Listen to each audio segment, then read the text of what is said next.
بسم الله الرحمن الرحيم.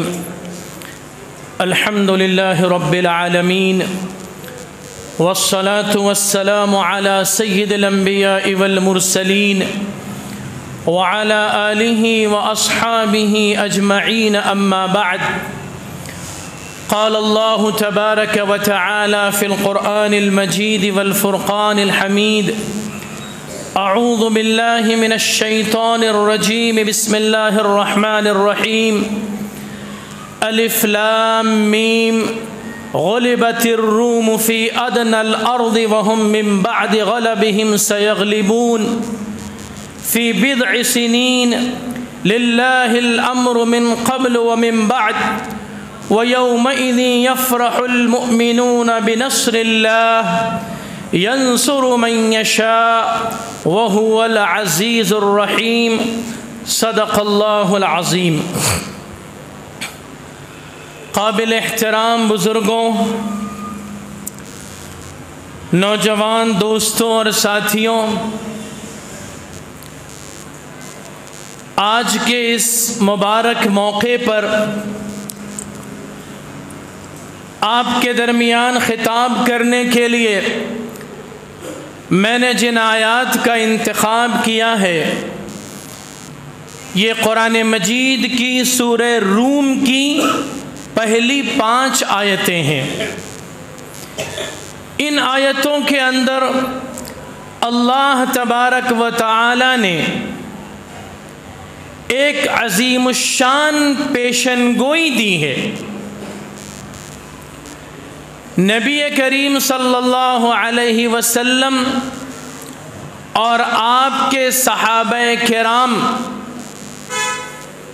کو ایک ایسی عظیم پیشن گوئی کی گئی ہے جس کا اس زمانے کے اندر پورا ہونا بظاہر دشوار اور ناممکن نظر آ رہا تھا، لیکن یہ قرآن مجید کا اعجاز ہے، یہ قرآن مجید کا ایک معجزہ ہے، تاریخی معجزہ ہے کہ قرآن مجید نے جس بات کا اعلان کیا تھا اور جو پیشن گوئی کی گئی تھی، وہ پیشن گوئی چند سالوں میں حرف بحرف پوری ہوئی، اور اس پیشن گوئی کا پورا ہونا یہ قرآن مجید کی صداقت اور حقانیت کی ایک بڑی دلیل ثابت ہوئی. اور قیامت تک کے قرآن مجید کے اندر یہ جو آیات محفوظ کر دی گئی ہیں، تاریخی واقعات کی روشنی میں جب جب اس کا جائزہ لیا جائے گا، قرآن مجید کی صداقت اور حقانیت واضح ہو کر سامنے آئے گی. واقعہ یہ ہے کہ نبی کریم صلی اللہ علیہ وسلم کو نبوت سے سرفراز کیے جانے کے چند سالوں کے بعد، تقریباً سنہ نبوی 5 یا 6 کے اندر ایک عجیب واقعہ رونما ہوا. وہ حال میں اس وقت 2 بڑی بڑی سلطنتیں تھیں، اور وہ 2 سلطنتیں کیا تھیں؟ وہ اپنے وقت کی سپر پاور تھی. ایک طرف ایرانی سلطنت تھی جس کو پرشین امپائر کہا جاتا تھا، اور دوسری طرف رومی سلطنت تھی جس کو بیزنٹائن امپائر کہا جاتا تھا. یہ دونوں سلطنتیں اپنے وقت کی اسی طرح کی سپر پاور تھی جس طرح ہمارے اس دور میں ماضی قریب میں امریکہ اور رشیا، یہ دونوں سپر طاقتیں تسلیم کی جاتی تھیں. ان کی اپنی ایک تہذیب تھی، ان کی اپنی ایک ثقافت تھی، ان کی اپنی ایک سیویلائزیشن تھی، اور آج بھی امریکہ کا طوطی بول رہا ہے. رشیا ٹوٹ گیا، لیکن رشیا ٹوٹنے کے بعد بھی آج پاورفل ہے، لیکن سپر پاور کی طاقت میں اب رشیا سے آگے چین پہنچ چکا ہے.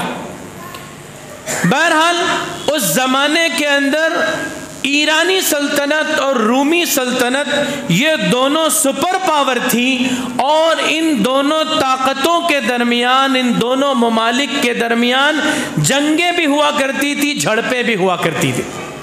سنہ نبوی 5 یا 6 کے اندر ایرانی سلطنت نے رومی سلطنت پر غلبہ حاصل کر لیا، اور ایران کا جو بادشاہ تھا خسرو پرویز، اس نے رومی سلطنت پر ایسا زبردست حملہ کیا کہ رومی سلطنت کی اینٹ سے اینٹ بجا دی۔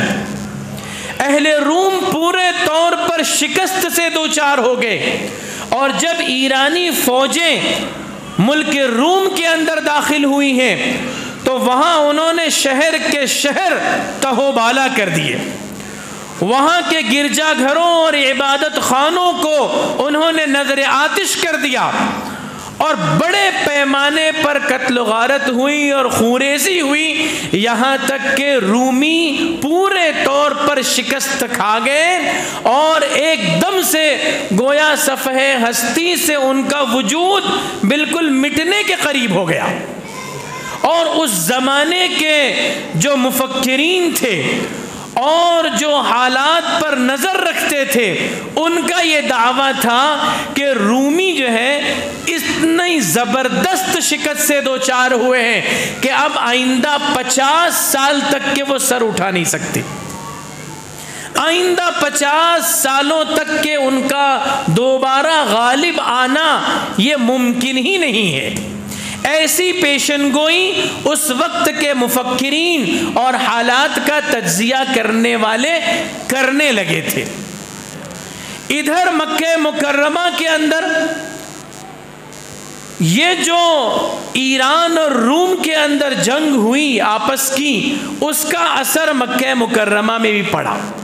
اس کا اثر یوں پڑا کہ جو ایران کے رہنے والے لوگ تھے وہ آتش پرست تھے، وہ آگ کی پرستش کرنے والے تھے، اس طرح وہ مشرک تھے۔ تو مکہ مکرمہ کے جو مشرکین تھے ان سب کی ہمدردیاں یہ ایرانیوں کے ساتھ تھی، اور مکہ مکرمہ میں جو مسلمان تھے نبی کریم صلی اللہ علیہ وسلم کی دعوت پر ابھی ایمان لائے تھے، اور ان کی تعداد کچھ بہت زیادہ نہیں تھی، لیکن وہ ستم رسیدہ تھے، مظلوم تھے، اور کفار و مشرکین کے مظالم کا نشانہ بنے ہوئے تھے۔ ان مسلمانوں کی ہمدردیاں یہ رومیوں کے ساتھ تھی۔ اس کی وجہ یہ تھی کہ اہل روم عیسائی تھے، اور عیسائی ہونے کی وجہ سے وہ حضرت عیسیٰ علیہ السلام پر ایمان لاتے تھے، وہ اللہ پر بھی ایمان لاتے تھے، وہ انجیل پر بھی ایمان لاتے تھے، وہ آخرت کے دن پر بھی ایمان لاتے تھے۔ اس اعتبار سے اہل روم مسلمانوں سے قریب تر تھے، کم از کم کفار و مشرکین کے مقابلے میں وہ اہل روم مسلمانوں سے قریب تر تھے۔ اس لیے مسلمانوں کی ہمدردیاں یہ اہل روم کے ساتھ تھی۔ اب جب مکہ مکرمہ میں یہ خبر آئی کہ ایرانی رومیوں پر غالب آ گئے ہیں اور اہل روم کو انہوں نے زبردست شکست دے دی ہے، جس سے رومی بالکل ٹوٹ چکے ہیں، تو ظاہر ہے کہ اس خبر کا فطری نتیجہ یہ تھا کہ مسلمان رنجیدہ ہو گئے، مسلمان افسردہ ہو گئے کہ ہمارے اہل کتاب بھائی یہ شکست کھا گئے، اور ادھر کفار و مشرکین یہ خوشیاں منانے لگے، یہ جشن منانے لگے کہ ہمارے ایرانی بھائی یہ غالب آ گئے ہیں۔ اور معاملہ صرف اس حد تک کہ نہیں رہا کہ جزیرت العرب کے باہر دو ممالک میں آپس میں جنگیں ہوئی ہیں، اور ایک جو ہے وہ فاتح ہوا ہے، دوسرا مفتوح اور مغلوب ہو گیا ہے۔ بات صرف اسی حد تک کہ نہیں تھی، بلکہ بات اس حد تک کہ پہنچی کہ کفار و مشرکین اس واقعے سے فال نیک لینے لگے، اور وہ یہ دعویٰ کرنے لگے مسلمانوں کے مقابلے میں کہ جس طرح ہمارے ایرانی بھائیوں نے تمہارے اہل کتاب بھائیوں کو تہس نہس کر دیا ہے، ملیا میٹ کر دیا ہے، ان کی کمر بالکل توڑ کر رکھ دی ہے، اسی طرح ہم تم مسلمانوں کو بھی بالکل ملیا میٹ کر کے رکھ دیں گے اور تمہاری کمر توڑ کر رکھ دیں گے۔ کفار و مشرکین مکہ کے رہنے والے اس طرح کا دعویٰ کرنے لگے۔ مسلمان تو پہلے ہی سے مکی دور میں، مکے کے اس ابتدائی دور میں مظلوم تھے، ستم رسیدہ تھے، وہ اور زیادہ افسردہ ہوئے، رنجیدہ ہوئے۔ ایسے حالات میں اللہ تبارک و تعالی کی طرف سے سورہ روم کی یہ آیت نازل ہوئی جس میں اللہ تبارک و تعالی نے ارشاد فرمایا، اعوذ باللہ من الشیطان الرجیم، الف لام میم غلبت الروم فی ادنی الارض۔ اللہ تبارک و تعالی نے ارشاد فرمایا کہ رومی مغلوب ہو گئے، شکست سے دوچار ہو گئے جزیرۃ العرب کی قریب ترین سرزمین پر، اس لیے کہ یہ رومی سلطنت جزیرۃ العرب سے بالکل لگی ہوئی تھی۔ تو فرمایا کہ جزیرۃ العرب سے قریب ترین زمین پر رومی مغلوب ہو گئے، لیکن اس کے معن بعد پھر قرآن مجید نے پیشن گوئی کی اور فرمایا وَهُمْ مِنْ بَعْدِ غَلَبِهِمْ سَيَغْلِبُونَ، کہ یہ رومی اور اہل کتاب جو آج مغلوب ہو گئے ہیں، پسپا ہو گئے ہیں، شکست خوردہ ہو گئے ہیں، یہ ان قریب غالب آ جائیں گے، یہ ان قریب دوبارہ فاتح ہو جائیں گے، فی بضع سنین، چند سالوں میں۔ زیادہ وقت نہیں لگے گا حالات بدلنے میں، حالات کے پلٹا کھانے میں زیادہ وقت نہیں لگے گا، فی بضع سنین، چند ہی سالوں میں یہ اہل کتاب رومی یہ دوبارہ غالب آ جائیں گے۔ للہ الامر من قبل ومن بعد، اللہ ہی کے اختیار میں ہیں سارے امور، پہلے بھی اور بعد میں بھی۔ اس واقعے کے رونما ہونے سے پہلے بھی حکم اللہ ہی کا چلتا تھا، اختیارات سب اللہ ہی کے تھے، کس کو فتح سے دوچار کرنا ہے اور کس کو شکست سے دوچار کرنا ہے، اس کے فیصلے آسمانوں پر ہوتے ہیں۔ کون غالب ہوگا کون مغلوب ہوگا اس کے فیصلے آسمانوں پر ہوتے ہیں، اس کا اختیار سب اللہ تبارک و تعالیٰ کے ہاتھ میں ہے۔ فرمایا للہ الامر، سارے امور کا اختیار اللہ ہی کے ہاتھ میں ہے، اس سے پہلے بھی اور اس سے بعد بھی۔ اس میں گویا اشارہ اس بات کی طرف تھا کہ مغلوب ہونے والے، شکست خوردہ ہونے والے یہ مایوس نہ ہو، اور غالب آ جانے والے اور فتح پا لینے والے یہ گھمنڈی اور متکبر نہ ہو، یہ سرکش نہ ہو جائیں۔ یہ سب کچھ اللہ کے اختیار میں ہے، اور اللہ اپنے منصوبے اور اپنی پلاننگ کے تحت دنیا کے اندر حالات بدلتے رہتے ہیں۔ کبھی کوئی قوم غالب آتی ہے، دوسری مغلوب ہوتی ہے، اور کبھی دوسری غالب آ جاتی ہے اور پہلی مغلوب ہو جاتی ہے۔ تو فرمایا کہ یہ رومی جو مغلوب ہو گئے ہیں وہ چند سالوں میں دوبارہ غالب آ جائیں گے، اللہ ہی کے ہاتھوں میں سارا اختیار ہے۔ یہ وہ پیشن گوئی تھی جو قرآن مجید نے کی، نبی اکرم صلی اللہ علیہ وسلم پر وحی نازل ہوئی، اور آپ صلی اللہ علیہ وسلم نے اس پیشن گوئی کو لوگوں کے سامنے بیان فرمایا۔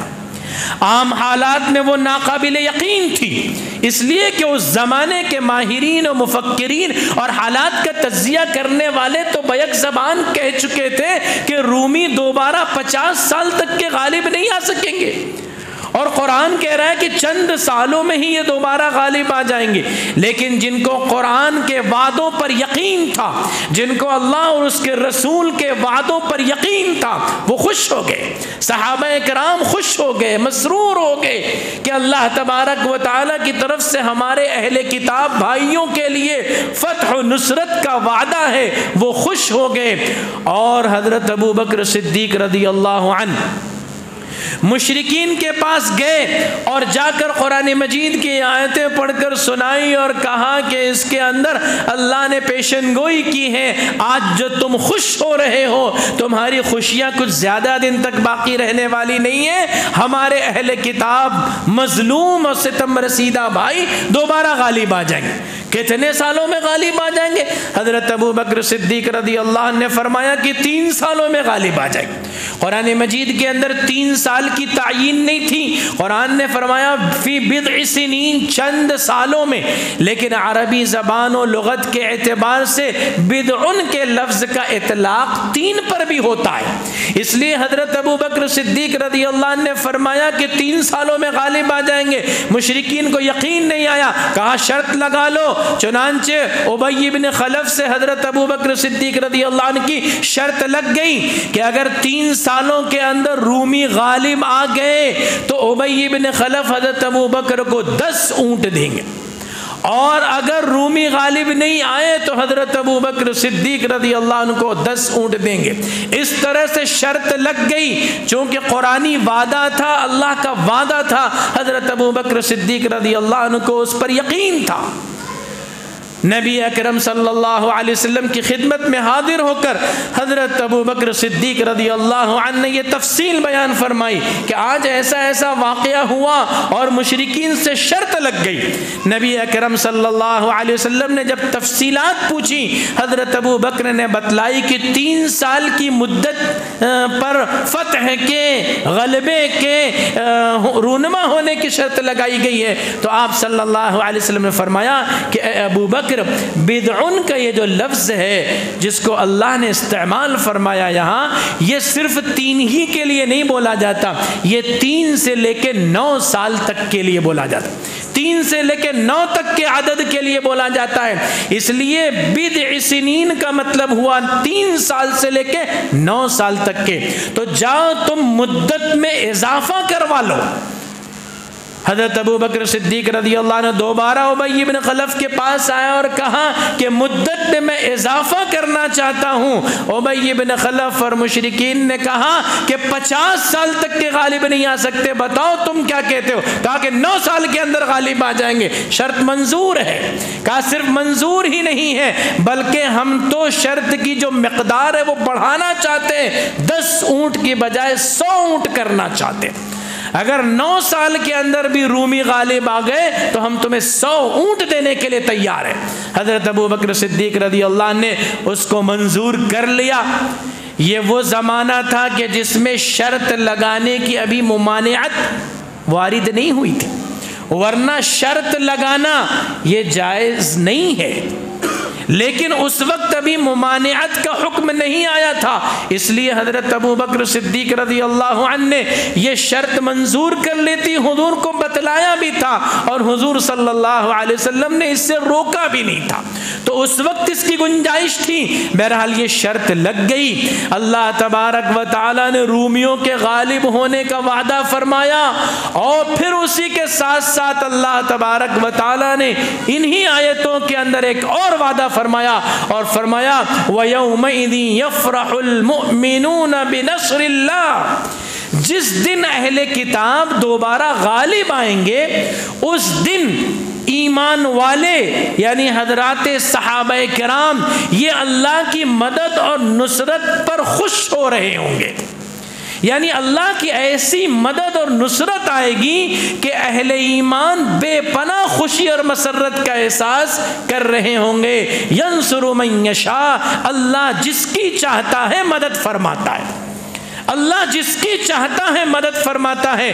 دنیا کے اندر کوئی قوم اللہ کی مرضی، اللہ کے حکم کے بغیر پنپ نہیں پاتی ہے، اور اگر کوئی قوم اقتدار پر قابض ہوتی ہے، یہاں تک کہ ظالم بادشاہ بھی اگر مسلط ہوتا ہے تو وہ اللہ ہی کے حکم سے ہوتا ہے اور اللہ ہی کی مرضی سے ہوتا ہے، اس میں اللہ کی بے پناہ حکمتیں اور مصلحتیں ہوتی ہیں، ان کو سمجھنے کی ضرورت ہے۔ لیکن کوئی قوم، کوئی جماعت، کوئی فرد اپنی طاقت کے بلبوتے پر اللہ کی طاقت کے مقابلے میں کھڑا نہیں ہو سکتا۔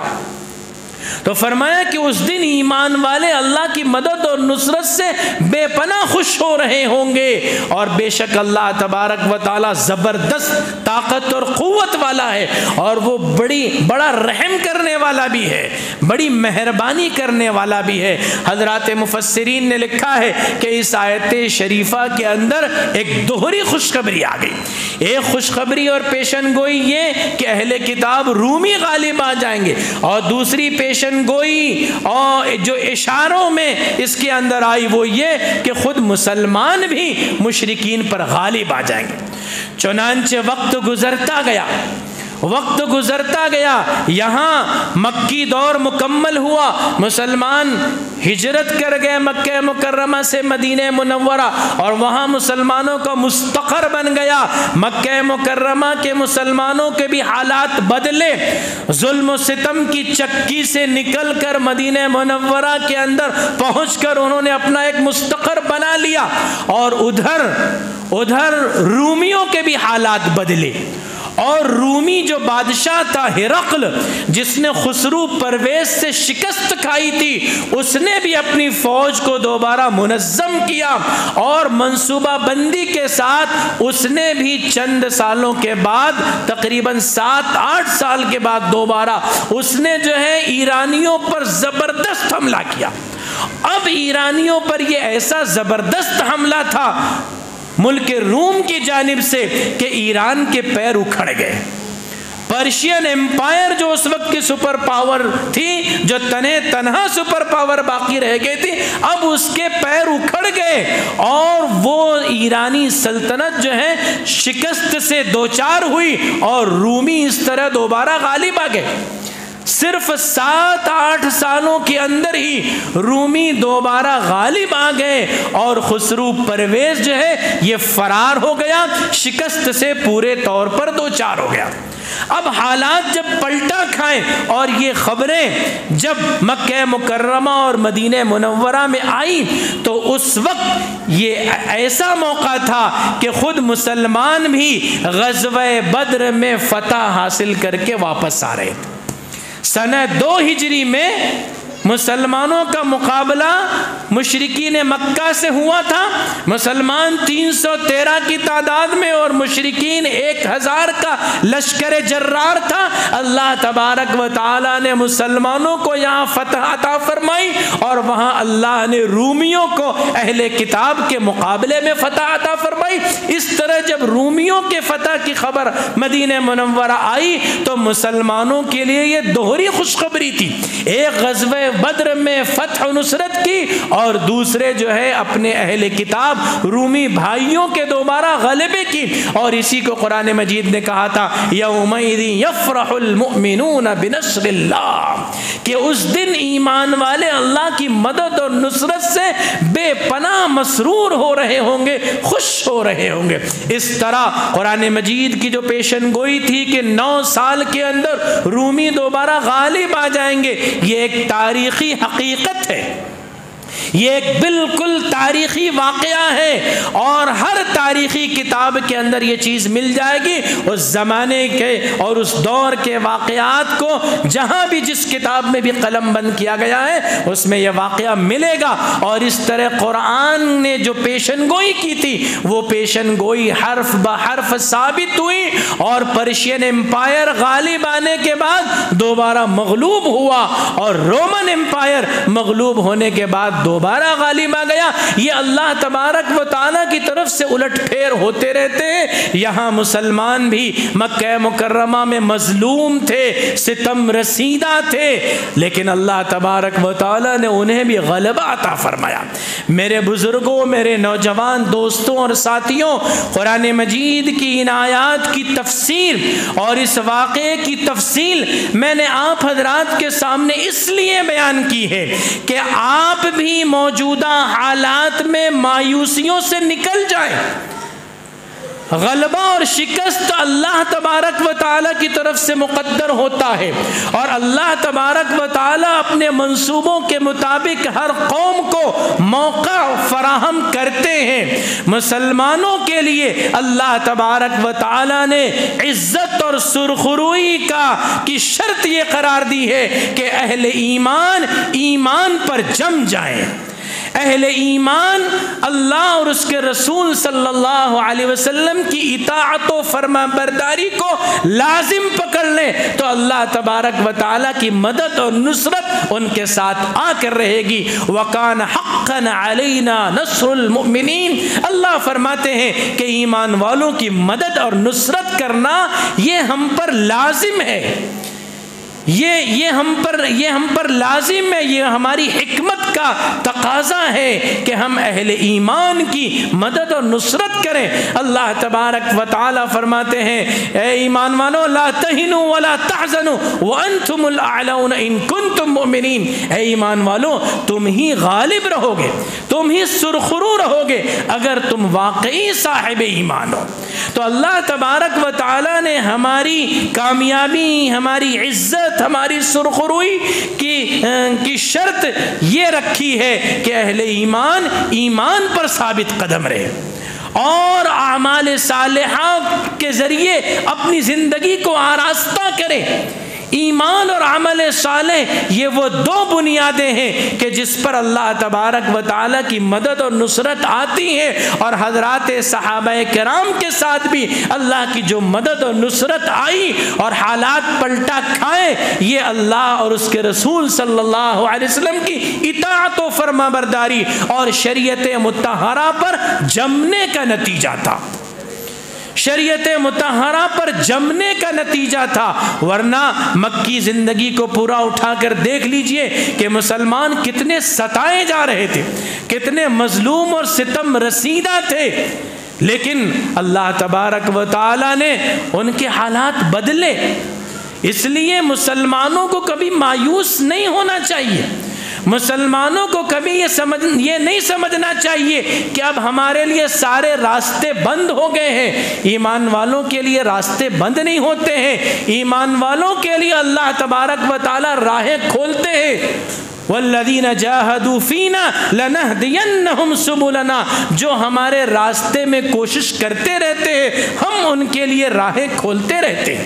تو ایمان والوں کے لیے راہیں کھلی ہوئی ہے۔ اللہ تبارک و تعالیٰ کے اس ارشاد کو یاد رکھیے میرے بزرگوں، میرے نوجوان دوستوں، یاد رکھیے اللہ تبارک و تعالیٰ ارشاد فرماتے ہیں یا ایھا الذین آمنوا علیکم انفسکم، اے ایمان والوں تم اپنی فکر کرو، علیکم انفسکم تم اپنی فکر کر لو، لا یضرکم من ضل اذا اہتدیتم، اگر تم ہدایت پر ہوگے، اگر تم راہ راست پر ہوگے تو پھر جو گمراہ ہیں، جو راہ راست سے ہٹے ہوئے ہیں، وہ تمہارا بال بیکا نہیں کر سکتے، وہ تمہارا کچھ نہیں بگاڑ سکتے۔ لیکن سچی بات یہ ہے کہ آج ہم پر جو مصیبتیں ہیں، آج مسلمان جن حالات سے دوچار ہیں، ان سب کی اصل وجہ یہ ہے کہ وہ راہ راست سے ہٹ گئے ہیں، صراط مستقیم سے وہ ہٹ گئے ہیں۔ قرآن مجید نے واضح طور پر کہا کہ وَمَا أَصَابَ بِكُم مِّن مُّصِيبَةٍ فَبِمَا كَسَبَتْ أَيْدِيكُمْ، تم کو جو بھی مصیبت پہنچی ہے، تم پر جو بھی حالات آئے ہیں، وہ سب تمہارے اپنے کرتوتوں کا نتیجہ ہے، مسلمانوں کی شامت اعمال کا نتیجہ ہے کہ حالات بگڑے ہیں۔ ورنہ مسلمان اگر راہ راست پر قائم رہے، دین و شریعت پر مضبوطی کے ساتھ جمے رہے، تو اللہ تبارک و تعالیٰ کا وعدہ ہے کہ اللہ انہیں عزت عطا فرمائیں گے، سرخروئی اور سربلندی عطا فرمائیں گے۔ اور اللہ تبارک و تعالیٰ نے حضرات صحابہ کرام کو دین و شریعت پر جمنے کے بدلے میں عزت اور سرخروئی اور سربلندی عطا فرمائی، اس میں کوئی شک و شبہ نہیں ہے۔ اس لیے آج کے ان حالات میں بھی مسلمانوں کے لیے جو کرنے کا کام ہے، وہ سب سے بڑا کام یہی ہے کہ وہ دوبارہ دین اسلام کی طرف پلٹ آئے، اللہ اور اس کے رسول صلی اللہ علیہ وسلم کی اطاعت و فرما برداری کو لازم پکڑ لیں. کسی سے شکوہ شکایت نہیں، کسی سے شکوہ کر کے کوئی فائدہ بھی نہیں ہے.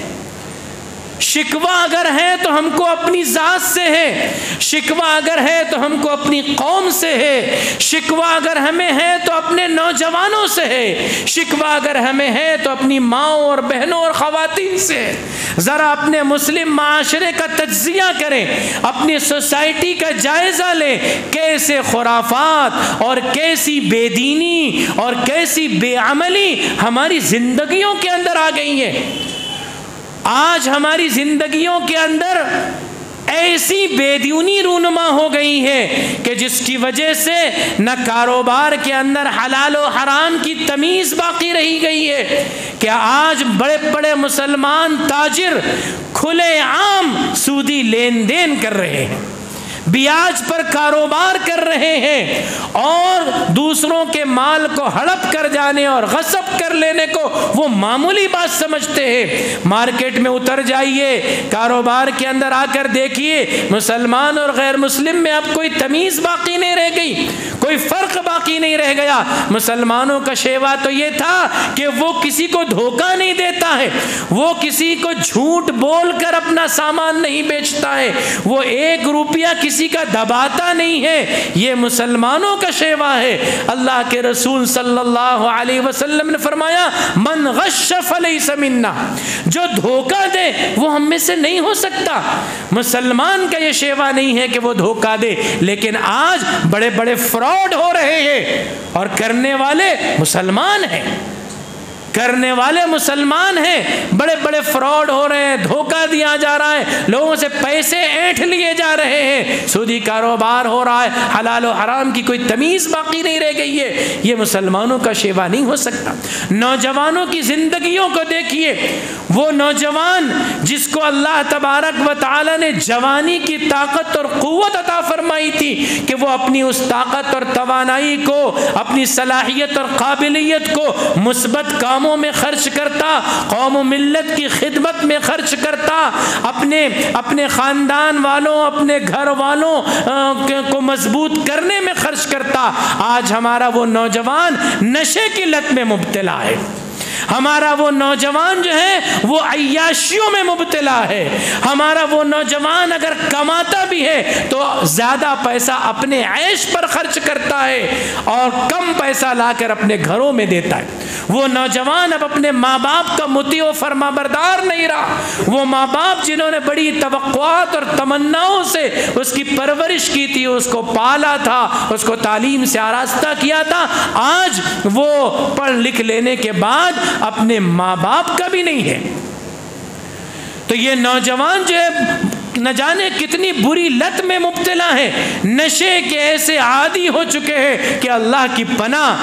جہاں ایک طرف جو ہے گٹکا اور تمباکو نوشی اور نت نئی چیزیں جو اس وقت کی ایجادات کی ہے وہ آج نوجوانوں کے ہاتھوں میں ہے، اور اس سے بڑھ کر انٹرنیٹ ہے، موبائل ہے، فواحش و منکرات کا یہ ڈبہ ہے جو ہر گھر میں نہیں، گھر کے ہر فرد کے ہاتھ میں ہے، اور اس کے ذریعے نہ آنکھیں پاکیزہ ہیں، نہ ذہن و دماغ صاف ستھرے ہیں، سب کچھ گندے ہو چکے ہیں.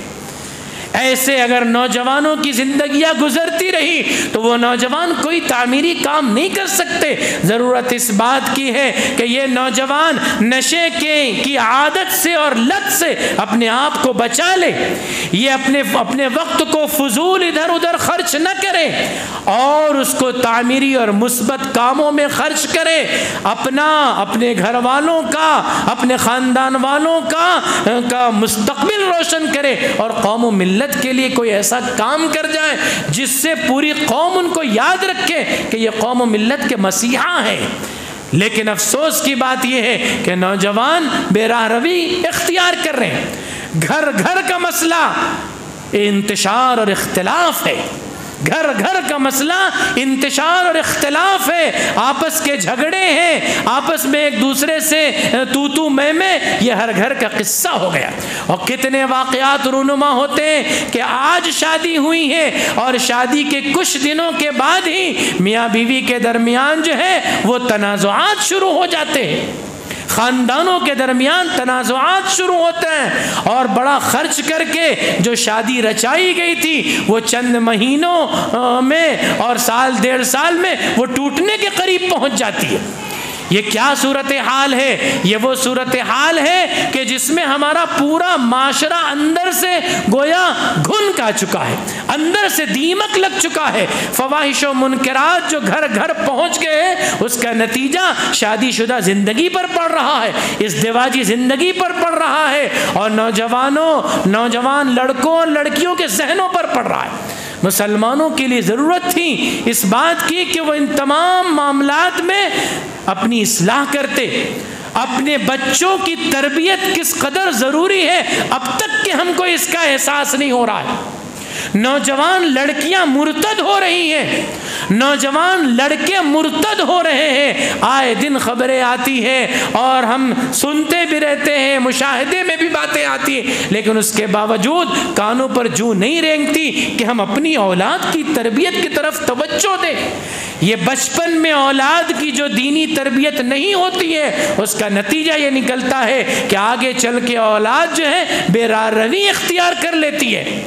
اور آج کے زمانے میں تعلیم کے نام پر لڑکیوں کو ضرورت سے زیادہ آزادی فراہم کر دی جاتی ہے۔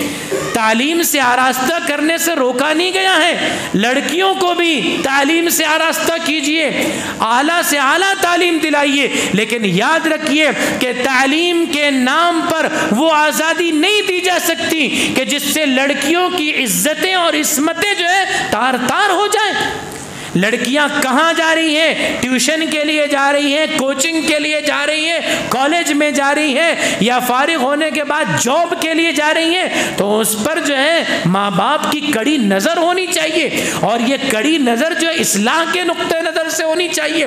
لیکن آج بات یہ ہے کہ خواتین کی، بچیوں کی آزادی کے نام پر ماں باپ اس کی فکر نہیں کرتے، اور فکر نہ کرنے کے نتیجے میں جب بات بہت بڑھ جاتی ہے تو پھر پچھتاوا ہوتا ہے، اور اس وقت ہاتھ سے سب کچھ نکل جاتا ہے۔ لڑکیاں ہاتھ سے نکل جاتی ہیں اور غیر مسلموں کے ساتھ فرار ہو کر پھر اپنے ماں باپ سے یہ مطالبہ کرتی ہیں کہ تم کو اجازت دینی ہوگی مجھ سے اس سے شادی کرنے، مجھے اس لڑکے سے شادی کرنے کے لیے، اور میں اپنا دین بدل لوں گی، اور اگر آپ ایسا نہیں کرنے دیں گے میں خودکشی کر لوں۔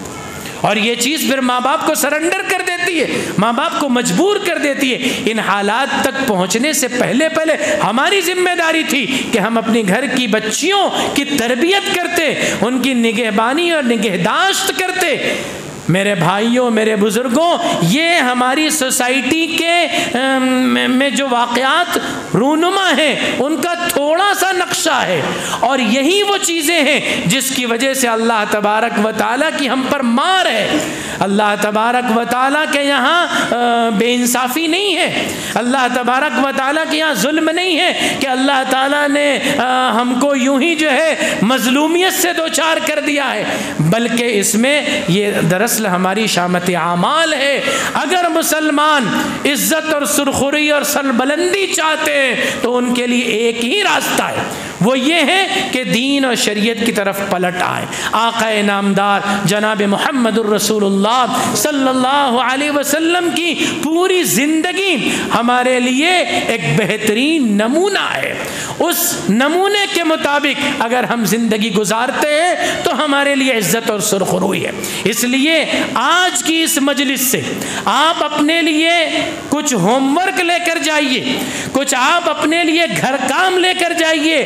حالات کا رونے سے حالات نہیں بدلیں گے، شکوہ شکایت کرنے سے حالات نہیں بدلیں گے، اپنے آپ کو بدلنے سے حالات بدلیں گے۔ اس لیے آج سے اپنے آپ کو بدلنے کا فیصلہ کیجئے، اور سب سے پہلی چیز یہ ہے کہ اللہ اور اس کے رسول کے سامنے سر تسلیم خم کر دیجئے۔ اپنا سر جھکا دیجئے اور اپنا دل جھکا دیجئے اللہ اور اس کے رسول کے سامنے. اپنے ایمان اور عقیدے کو مضبوط کر لیجئے کہ کرنے والی ذات اللہ کی ہے، جو کچھ ہوگا اسی سے کرنے سے ہوگا. ڈرنے والی ذات بھی صرف اللہ کی ہے، ڈرنا صرف اللہ سے، اسی کا تقوی اختیار کرنا، اسی کا پاس و لحاظ کرنا ہے. اور وہ ڈر اور وہ تقوی ہمارے دلوں کے اندر اس حد تک کہ بیٹھ جائے کہ تنہائیوں میں بھی ہم گناہوں کی طرف قدم نہ اٹھائیں. اکیلے ہوں، رات کی تاریکی میں بھی ہوں، تب بھی ہم گناہوں کی طرف قدم نہ اٹھائیں. یہ تہیہ کر لیجئے. اور اسلام کے جو فرائض ہیں ان فرائض پر مضبوطی سے قائم ہو جائیے. اسلام کی 5 بنیادیں، ان بنیادوں کو مضبوطی سے تھام لیجئے. پہلا ایمان اور عقیدہ مضبوط کرنا، دوسرے نماز کو قائم کرنا. 5 وقتہ نمازوں کا اہتمام یہ کسی قیمت پر ہم سے چھوٹنے نہ پائے. مرد ہو یا عورت، نوجوان ہو یا بوڑھے، ہر صاحب ایمان نماز کا اہتمام کرنے والا بن جائے. نماز کے بغیر اسلامی زندگی کا تصور نہیں ہے. میرے بھائیوں، اس نماز کو اختیار کر لیں، اہم ترین فریضہ. اس کے بعد رمضان کے روزے اور اس کے بعد زکوٰۃ کی ادائیگی. جو صاحب نصاب ہیں پائی پائی کا حساب کر کے زکوٰۃ ادا کریں. اور جن پر اللہ نے حج کو فرض کیا ہے وہ بیت اللہ کا حج کرے. یہ 5 بنیادی فرائض ہیں جن پر اسلام کی عمارت تعمیر قائم ہے. اس کو اپنی زندگی کے اندر اپنائے. حلال و حرام کی تمیز کرے. ایک لقمہ حرام کا اپنے حلق کے اندر نہ ڈالے، 1 روپیہ حرام کا اپنے گھر کے اندر نہ آنے دے. اپنی آنکھوں کی، اپنے کانوں کی، اپنے اعضاء و جوارح کی حفاظت کرے، عزت عفت کی حفاظت کرے اور اپنی زبان کی حفاظت کرے. جھوٹ سے، دروغ گوئی سے اور غیبت سے اپنی زبان کی حفاظت کرے. اپنے قلب کی حفاظت کرے. حسد سے، جلن سے، کینے سے اپنے دل کی حفاظت کرے. یہ وہ کام ہے کہ اگر ہم نے کرنے کا عزم اور تہیہ نہیں کیا تو حالات بد سے بدتر ہوتے چلے جائیں گے. اللہ کا فیصلہ ہے کہ یا ایھا الذین آمنوا علیکم انفسکم لا یضرکم من ضل اذا اہتدیتم. اے ایمان والو، تم اپنے آپ کی فکر کرو. اگر تم راہ راست پر قائم رہو گے تو گمراہ ہونے والے، راہ راست سے ہٹنے والے یعنی کفار و مشرکین اور تمہارے دشمن تمہارا کوئی بال بیکا نہیں کر سکتے، تمہارا کوئی نقصان نہیں کر سکتے. اللہ تبارک و تعالی ہم سب کو اس کی توفیق عطا فرمائے. وآخر دعوانا ان الحمد للہ رب العالمین.